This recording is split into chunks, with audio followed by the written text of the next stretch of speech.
Hello everyone, welcome to my channel Sheetal with UGC NET Hindi JRF. तो कैसे हैं आप सभी? आई होप आप सभी अच्छे होंगे। मैं भी एकदम बढ़िया हूँ। तो चलिए शुरू करते हैं हम अपनी आज की कहानी आकाशदीप। आकाशदीप इस कहानी के लेखक जयशंकर प्रसाद जी हैं।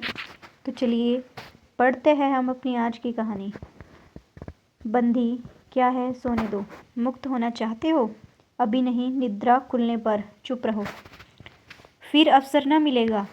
बड़ा शीत है, कहीं से कंबल डालकर कोई शीत से मुक्त करता। आंधी की संभावना है, यही एक अवसर है। आज मेरे बंधन शिथिल है। तो क्या तुम भी बंदी हो? हाँ, धीरे बोलो।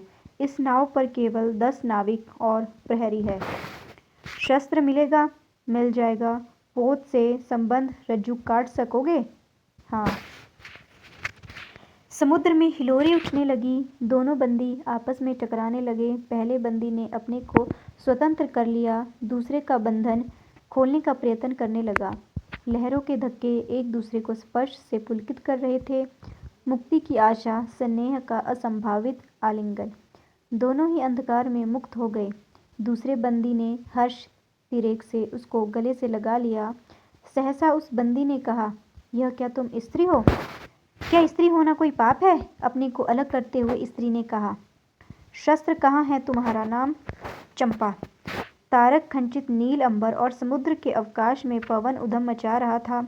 अंधकार से मिलकर पवन दुष्ट हो रहा था। समुद्र में आंदोलन था, नौका लहरों में विकल थी। स्त्री सतर्कता से लुढ़कने लगी। एक मतवाले नाविक के शरीर से टकराती हुई सावधानी से उसका कृपाण निकालकर फिर लुढ़कते हुए बंदी के समीप पहुंच गई। सहसा पोत से पथ प्रदर्शक ने चिल्लाकर कहा, आंधी। आपत्ति सूचक तूर्य बजने लगा। सब सावधान होने लगे। बंदी युवक उसी तरह पड़ा रहा। किसी ने रस्सी पकड़ी, कोई पाल खोल रहा था, पर युवक बंदी ढुलक कर उस रज्जू के पास पहुंचा जो पोत से संलग्न थी।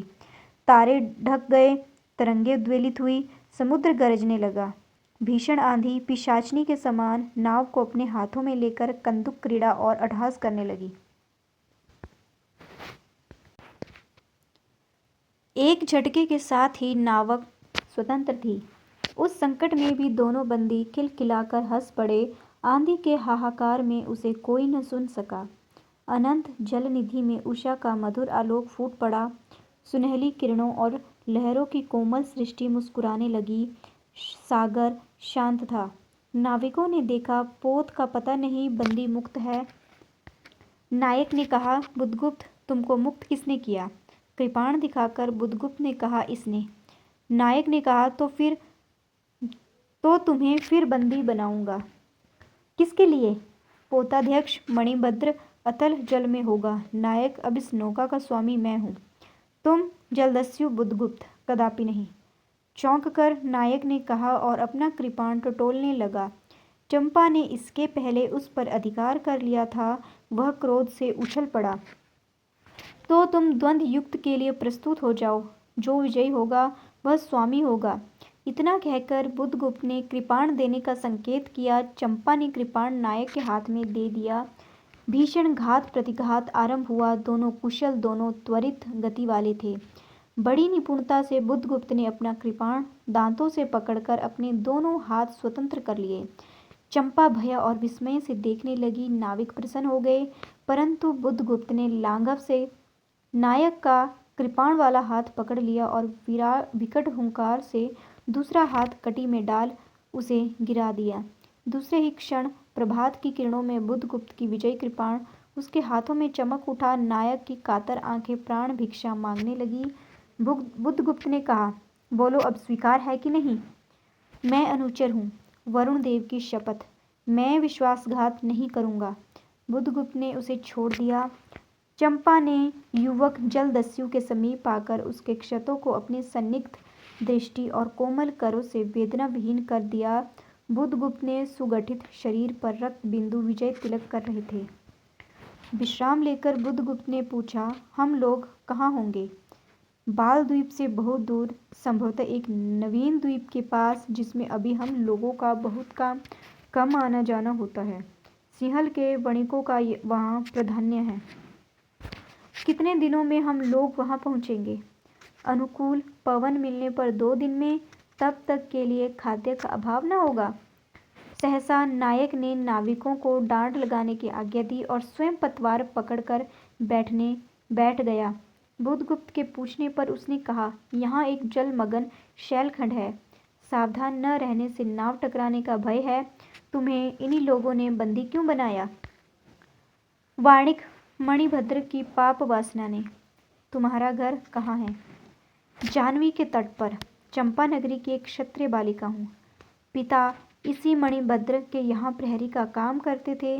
माता का देहावसान हो जाने पर मैं पिता के साथ नाव पर ही रहने लगी।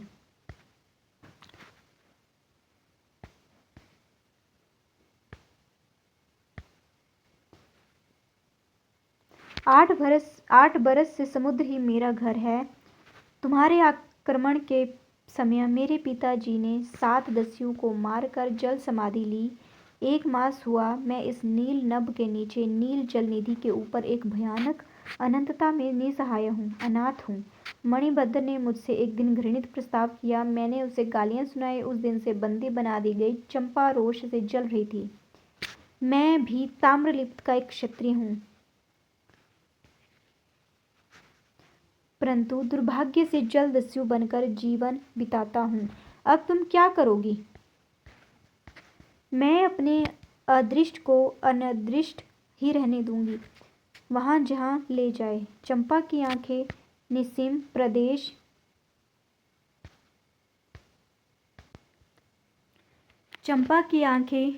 प्रदेश में निरुद्देश्य थी। किसी आकांक्षा के लाल डोरे न थे। धवल अपांगों में बालकों के सदृश विश्वास था। हत्या व्यवसायी दस्यु भी उसे देखकर कांप गया। उसके मन में एक संभ्रमपूर्ण श्रद्धा, यौवन की पहली लहरों को जगाने वाली समुद्र वक्ष पर विलंबमयी राग रंजित संध्या थिरकने लगी। चंपा के असंयत कुंतल उसकी पीठ पर बिखरे थे। दुर्दांत दस्यु ने देखा अपनी महिमा में अलौकिक एक तरुण बालिका। वह विस्मय से अपने हृदय को टटोलने लगा। उसे एक नई वस्तु का पता चला, वह थी कोमलता। उसी समय नायक ने कहा, हम लोग द्वीप के पास पहुंच गए। बेला से नाव टकराई। चंपा निर्भीकता से कूद पड़ी। मांझी भी उतरे। बुधगुप्त ने कहा, जब इसका कोई नाम नहीं है तो हम लोग इसे चंपा द्वीप कहेंगे। चंपा हंस पड़ी। 5 बरस बाद शरद के नवल नक्षत्र नील गगन में झलमला रहे थे। चंद्र की उज्जवल विजय पर अंतरिक्ष में शरद लक्ष्मी ने आशीर्वाद के फूलों और खीलों को बिखेर दिया। चंपा के एक उच्च सौध पर बैठी हुई तरुणी चंपा दीपक जला रही थी। बड़े यत्न से अभ्रक की मंजूषा में दीप धरकर उसने अपनी सुकुमार उंगलियों से डोरी खींची। वह दीपाधार ऊपर चढ़ने लगा। भोली भोली आंखें उसे ऊपर चढ़ते हर्ष से देख रही थी। डोरी धीरे धीरे खींची गई। चंपा की कामना थी कि उसका आकाशदीप नक्षत्रों से हिल मिल जाए, किंतु वैसा होना असंभव था। उसने आशा भरी आंखें फिरा ली।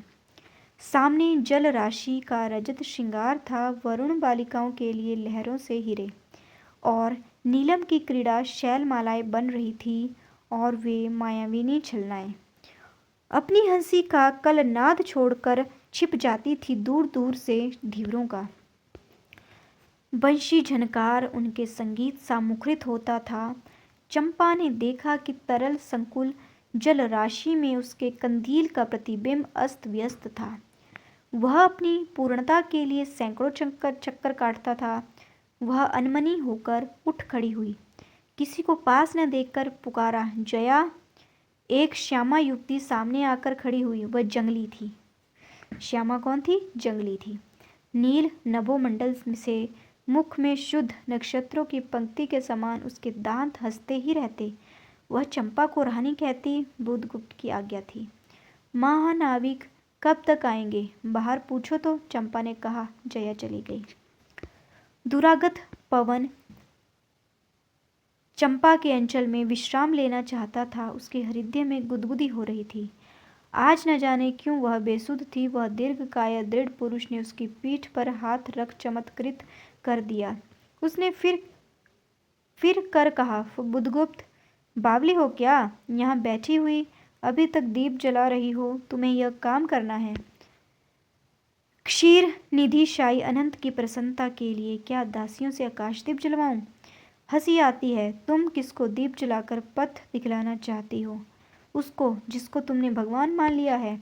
हाँ, वह भी कभी भटकते हैं, भूलते हैं, नहीं तो बुद्धगुप्त को इतना ऐश्वर्य क्यों देते? तो बुरा क्या हुआ? इस द्वीप की अधीश्वरी चंपा रानी, मुझे इस बंदीगृह से मुक्त करो। अब तो बाली, जावा और सुमात्रा का वाणिज्य केवल तुम्हारे ही अधिकार में है, महानाविक। परंतु मुझे उन दिनों की स्मृति सुहावनी लगती है जब तुम्हारे पास एक ही नाव थी और चंपा के उपकूल में पण्य लादकर हम लोग सुखी जीवन बिताते थे। इस जल में अगणित बार हम लोगों को तरी आलोकमय प्रभात में तारिकाओं की मधुर ज्योति में थिरकती थी। बुद्धगुप्त, उस विजन अनंत में जब माझी सो जाते थे, दीपक बुझ जाते थे, हम तुम परिश्रम से थक कर पालों में शरीर लपेटकर एक दूसरे का मुंह क्यों देखते थे? वह नक्षत्रों की मधुर छाया। तो चंपा, अब उससे भी अच्छे ढंग से हम लोग विचर सकते हैं। तुम मेरी प्राणदात्री हो, मेरी सर्वस्व हो। नहीं नहीं, तुमने दस्युवृत्ति छोड़ दी, परंतु हृदय वैसा ही अकरुण, सतृष्ण और ज्वलनशील है। तुम भगवान के नाम पर हंसी उड़ाते हो, मेरे आकाशद्वीप पर व्यंग्य कर रहे हो। नाविक, उस प्रचंड आंधी में प्रकाश की एक एक किरण के लिए हम लोग कितने व्याकुल थे। मुझे स्मरण है, जब मैं छोटी थी, मेरे पिता नौकरी पर समुद्र पर जाते थे। मेरी माता मिट्टी का दीपक बांस की पिटारी में भागीरथी के तट पर बांस के साथ ऊंचे टांग देती थी। उस समय वह प्रार्थना करती, भगवान, मेरे पथ भ्रष्ट नाविक को अंधकार में ठीक पथ पर ले चलना। और जब मेरे पिता बरसों पर लौटते तो कहते, साध्वी, तेरी प्रार्थना से भगवान ने संकटों में मेरी रक्षा की है। वह गदगद हो जाती, मेरी माँ, आह नाविक, यह उसी की पुण्य स्मृति है। मेरे पिता, वीर पिता की मृत्यु के निष्ठुर कारण जलदस्यु, हट जाओ। सहसा चंपा का मुख क्रोध से भीषण होकर रंग बदलने लगा। महानाविक ने कभी यह रूप न देखा था। वह ठठाकर हंस पड़ा। क्या यह चंपा, तुम अस्वस्थ हो जाओगी? सो रहो, कहता हुआ चल गया। चंपा मुट्ठी बांधे उन्मादनी सी घूमती रही। निर्जन समुद्र के उपकूल में वेला में टकरा कर लहरें बिखर जाती थी। पश्चिम का पथिक थक गया था, उसका मुख पीला पड़ गया। अपनी शांत गंभीर हलचल में जल निधि विचार में निमग्न था। वह जैसे प्रकाश की उन मलिन किरणों से विरक्त था। चंपा और जया धीरे धीरे उस तट पर आकर खड़ी हो गई। तरंग से उठते हुए पवन ने उनके वसन को अस्त व्यस्त कर दिया। जया के संकेत से एक छोटी सी नौका आई। दोनों के उस पर बैठते ही नौका नाविक उतर गया। जया नाव खेने लगी। चंपा मुग्ध सी समुद्र के उदास वातावरण में अपनी को मिश्रित कर देना चाहती थी। इतना जल, इतनी शीतलता, हृदय की प्यास न बुझी, पी सकूंगी नहीं तो जैसे वेला में चोट खाकर सिंधु चिल्ला उठता है, उसी के समान रोदन करूं, या जलते हुए स्वर्ण गोलक सदृश अनंत जल में डूबकर बूझ जाऊं। चंपा के देखते देखते पीड़ा और ज्वलन से आरक्त बिंब धीरे धीरे सिंधु में चौथाई आधा फिर संपूर्ण विलीन हो गया। एक दीर्घ निश्वास लेकर चंपा ने मुंह फेर लिया। देखा तो नाविक का बजरा उसके पास है। बुद्धगुप्त ने झुककर हाथ बढ़ाया। चंपा उसके सहारे बजरे पर चढ़ गई। दोनों पास पास बैठ गए। इतनी छोटी नाव पर इधर घूमना ठीक नहीं। पास ही वह जलमग्न शैलखंड है, कहीं नाव टकरा जाती या ऊपर चढ़ जाती। चंपा तो अच्छा होता बुद्धगुप्त, जल में बंदी होना कठोर प्राचीरों से तो अच्छा है। आह चंपा, तुम कितनी निर्दयी हो।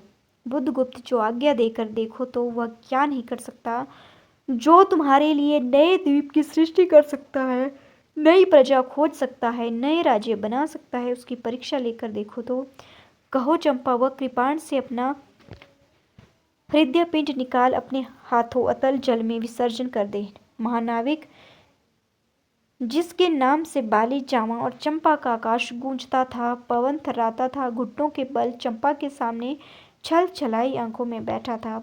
सामने शैलमाला की चोटी पर हरियाली में विस्तृत जल देश में नील पिंगल संध्या, प्रकृति की हृदय कल्पना, विश्राम की शीतल छाया, स्वप्न लोक का सृजन करने लगी। उस मोहिनी के रहस्यपूर्ण नील चाल का कुहक स्फुट हो गया, जैसे मदिरा से सारा अंतरिक्ष सिक्त हो गया। सृष्टि नील कमलों में भर उठी। उस सौरभ से पागल चंपा ने बुधगुप्त के दोनों हाथ पकड़ लिए। वहां एक आलिंगन हुआ, जैसे क्षितिज में आकाश और सिंधु का। किंतु उस परिरम में सहसा चैतन्य होकर चंपा ने अपनी कंचुकी से एक कृपाण निकाल लिया। बुधगुप्त, आज मैं अपने प्रतिशोध का कृपाण अंतल जल में डुबो देती हूँ। हृदय ने छल किया, बार बार धोखा दिया, चमक कर वह कृपाण समुद्र का हृदय भेदता हुआ विलीन हो गया। तो आज से मैं विश्वास करूँ, क्षमा कर दिया गया? आश्चर्य कंपित कंठ से महानाविक ने पूछा। विश्वास? कदापि नहीं बुधगुप्त। जब मैं अपने हृदय पर विश्वास नहीं कर सकी, उसी ने धोखा दिया, तब मैं कैसे कहूँ मैं तुम्हें घृणा करती हूँ? फिर भी तुम्हारे लिए मर सकती हूँ। अंधेर है जलदस्यु, तुम्हें प्यार करती हूँ। चंपा रो पड़ी। वह स्वप्नों की रंगीन संध्या तुमसे अपनी आंखें बंद करने लगी। दीर्घ निश्वास लेकर महानाविक ने कहा, इस जीवन की पुण्यतम घड़ी की स्मृति में एक प्रकाश गृह बनाऊंगा। चंपा, यही उस पहाड़ी पर संभव है कि मेरे जीवन की धुंधली संध्या उसे आलोकपूर्ण हो जाए। चंपा के दूसरे भाग में एक मनोरम शैलमाला थी।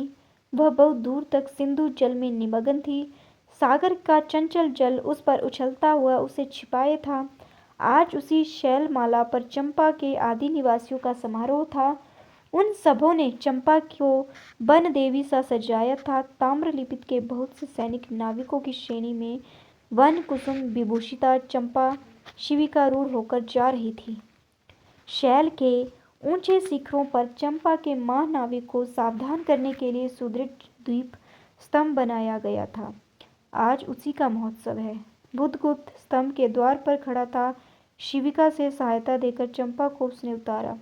दोनों ने भीतर पदार्पण किया था कि बांसुरी और ढोल बजने लगा। पंक्तियों में कुसुम भूषण से सजी वनमालाएं फूल उछालती हुई नाचने लगी। दीप स्तंभ की ऊपरी खिड़की से यह देखती हुई चंपा ने जया से पूछा, यह क्या है जया? इतनी बालिकाएं कहाँ से बटोर लाई? आज रानी का ब्याह है ना? कहकर जया ने हंस दिया। बुधगुप्त विस्तृत जल निधि की ओर देख रहा था। उसे झकझोरकर चंपा ने पूछा, क्या यह सच है? यदि तुम्हारी इच्छा हो तो यह सच भी हो सकता है चंपा। कितने वर्षों से मैं ज्वालामुखी को अपनी छाती में दबाए हूँ। चुप रहो महानाविक। क्या मुझे निसहाय और कंगाल जानकर तुमने आज सब प्रतिशोध लेना चाहा? मैं तुम्हारे पिता का घातक नहीं हूँ चंपा। वह एक दूसरे दस्यु के शस्त्र से मरे। यदि मैं इसका विश्वास कर सकती बुधगुप्त, वह दिन कितना सुंदर होता, वह क्षण कितना स्मरणीय। आह, तुम इस निष्ठुरता में भी कितने महान होते। जया नीचे चली गई कि स्तंभ के संकीर्ण प्रकोष्ठ में बुधगुप्त और चंपा एकांत में एक दूसरे के सामने बैठे थे। बुधगुप्त ने चंपा के पैर पकड़ लिए। उच्छ्वासित शब्दों में वह कहने लगा, चंपा, हम लोग जन्मभूमि भारतवर्ष से कितनी दूर इस निरीह प्राणियों में इंद्र और शची के समान पूजित हैं। स्मरण होता है वह दार्शनिकों का देश, वह महिमा की प्रतिमा। मुझे वह स्मृति नित्य आकर्षित करती है। परंतु मैं क्यों नहीं जाता? जानती हो, इतना महत्व प्राप्त करने पर भी मैं कंगाल हूँ। मेरा पत्थर सा हृदय एक दिन सहसा तुम्हारे स्पर्श से चंद्रकांत मणि की तरह द्रवित हुआ। चंपा, मैं ईश्वर को नहीं मानता, मैं पाप को नहीं मानता, मैं दया को नहीं समझ सकता, मैं उस लोक में विश्वास नहीं करता, पर मुझे अपने हृदय के एक दुर्बल अंश पर श्रद्धा हो जाती है। तुम न जाने कैसे एक बहकी हुई तारिका के समान मेरे शून्य में उदित हो गई हो। आलोक की एक कोमल रेखा इस निविड़ तम में मुस्कुराने लगी। पशु बल और धन के उपासक के मन में किसी शांत और एकांत कामना की हंसी खिलखिलाने लगी, पर मैं न हंस सका। चलोगी चंपा? पोतवाहिनी पर असंख्य धनराशि लाद कर राजरानी सी जन्मभूमि के अंक में आज हमारा परिणय हो। कल ही हम लोग भारत के लिए प्रस्थान करें। महानाविक, बुधगुप्त की आज्ञा सिंधु की लहरें मानती है। वे स्वयं उस पोत पुंज को दक्षिण पवन के समान भारत में पहुंचा देगी। आह चंपा, चलो। चंपा ने उसके हाथ पकड़ लिए। किसी आकस्मिक झटके ने पल भर के लिए दोनों के अधरों को मिला लिया। सहसा चैतन्य होकर चंपा ने कहा, बुधगुप्त, मेरे लिए सब भूमि मिट्टी है, सब जल तरल है, सब पवन शीतल है।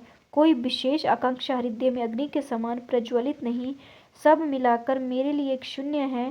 प्रिय नाविक, तुम स्वदेश लौट जाओ विभवों का सुख भोगने के लिए और मुझे छोड़ दो इस निरीह भोले भाले प्राणियों के दुख की सहानुभूति और सेवा के लिए। तब मैं अवश्य चला आऊंगा। चंपा, आह, यहाँ रहकर मैं अपने हृदय पर अधिकार रख सकूं, इसमें संदेह है। आह, उन लहरों में मेरा विश्वास हो जाए। महानाविक के उच्छ्वास में विकलता थी। फिर उसने पूछा, तुम अकेले यहाँ क्या करोगी? पहले विचार था कि कभी कभी इस द्वीप स्तंभ पर से आलोक जलाकर अपने पिता की समाधि का इस जल से अन्वेषण करूंगी, किंतु देखती हूँ मुझे भी इसी में चलना होगा जैसे आकाशदीप। एक दिन स्वर्ण रहस्य के प्रभात में चंपा ने अपने द्वीप स्तंभ से पर से देखा।